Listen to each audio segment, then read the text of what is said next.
Աշնանային Դիլիջանում տոնական տրամադրություն է։ Աղստև գետի ափին մանր տեղացող անձրևի տակ հավաքված դիլիջանցիները մասնակից են պատմական կարևոր եւ երկար սպասված իրադարձության։ Գարեգին երկրորդ ամենայն հայոց կաթողիկոսը եւ բարձրաստիճան հոգեվորականներ օրհնում են հողը, որտեղ կառուցվելու է Դիլիջանի առաջին եկեղեցին։ Նոր եկեղեցու հողօրհնության արարողությամբ տրվեց եկեղեցու կառուցման ծրագրի մեկնարկը։ Այն իրագործվում է Մայրաթոր Սուրբ Էջմիածնի, Դիլիջանի քաղաքապետարանի, Հայաստանի զարգացման հիմնադրամի համատեղ ջանքերով, Ռուբեն Վարդանյանի եւ Գագիկ Ադիբեկյանի բարերարությամբ։ Հողօրհնության ավարտին հայրապետական օրհնության խոսք ասաց Գարեգին երկրորդ ամենայն հայոց կաթողիկոսը։ Վեհափառ հայրապետն օրհնելով ներկաներին գնահատեց եկեղեցաշեն ձեռնարկին, աջակցող բոլոր նվիրալներին եւ բարերար Ռուբեն Վարդանյանին, ազգանվեր բազմաթիվ ձեռնարկների, այդ թվում նաեւ Թբիլիսիի Սուրբ Գևորգ եկեղեցու վերակառուցման համար։ Հայրապետը բարձր գնահատեց նաեւ թեմակալ առաջնորդի աշխատանքը տարածաշրջանում։ Վստահ եմ, որ Սրբազան հորսերը իրի խանդավառի հավատավոր մեր զավակներին, իրի խանդավառի եւ տարածաշրջանի իշխանավորներին ձեռքի տված կյանքի կոչելու մեր ժողովրդի կյանքը բարոր դարձնող, շենացնող ձեռնարկներ, եկեղեցին հրավեր է մեր հավատացյալ զավակներին, որպեսզի Աստուծով ապրեն իրենց կյանքի ընթացքը, որպեսզի ավետարանի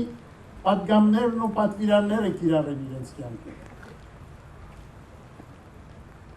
եւ շենացնեն կյանքը մեր հայրենիքի, զորացնեն կյանքը մեր հայրենիքի։ Մոտ 2 ամիս առաջ Տավուշի թեմի առաջնորդ նշանակվեց Բագրատ եպիսկոպոս Գալստանյանը։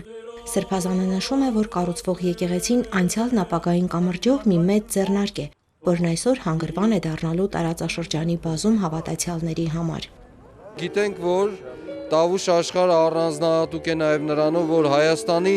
դուռն են կամ դարպասներն են եւ մեծագույն անվտանգության նաև խնդիրներ է լուծում Տավուշ աշխարհը եւ մենք հավատում ենք, որ այս եկեղեցու կառուցմամբ նաև հոգեվոր իմաստով, մտավոր իմաստով, ֆիզիկական իմաստով կնպաստի նաև այդ անվտանգության զորացմանը։ Նոր եկեղեցին կառուցվելու է Աղստև գետի աջ ափին։ Լինելու է կենտրոնագմբեթ 2 զանգակատնով, որոնք տեղակայվելու են գմբեթի երկու կողմերում երկթեք տանիքի վրա։ Եկեղեցին կառուցվելու է 4.5 մետր բարձրությամբ պատվանդանի վրա, որն իր հերթին ծառայելու է իբրև հանրային օգտագործման տարածք, կամարակապ սրահի միջով բացվելով դեպի Գետափնյա փողոցը։ Ընդհանուր մակերեսը 550 քառակուսի մետր է։ Շինարարական աշխատանքների մեկնարկը նախատեսվում է 2016 թվականի ապրիլից։ Նախագծի հեղինակը պետերբուրգցի ճարտարապետ Մաքսիմ Աթայանցն է։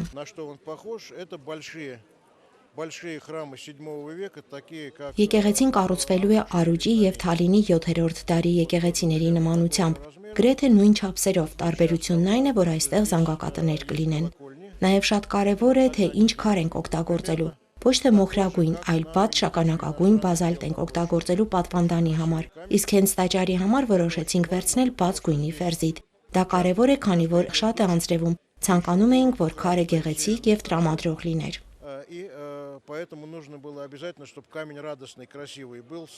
Ճարտարապետը նշում է, որ եկեղեցին նախագծելիս հաշվի է առել տարածքի մյուս կառույցների հետ ներդաշնակությունը։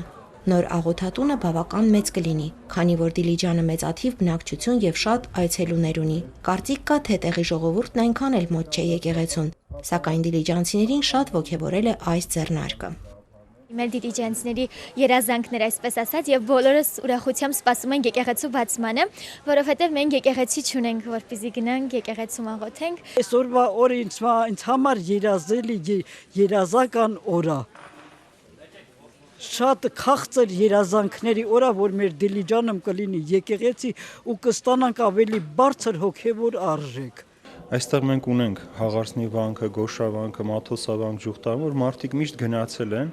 մոմ են վառել, մատաղ են արել, գնացել են աղոթներ են, զուտ այդպես կույր հավատք ասենք շակերտավոր ունեցել են իրենց մեջ, բայց գիտակից ավելի եկեղեցական ծեսեն արարողություններին հաղորդ չեն եղել։ Այսօր շատ ակտիվ երիտասարդություն ունենք, ժողովուրդ ունենք, որ միշտ լեփլեցուն է եկեղեցին, պատարակներին, արարողություններին։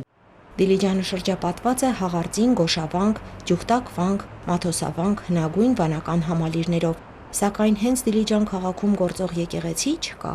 Վերջին եկեղեցին Սուրբ Աստվածածինը խոնարհվել է 1936 թվականին խորհրդային բռնապետության տարիներին։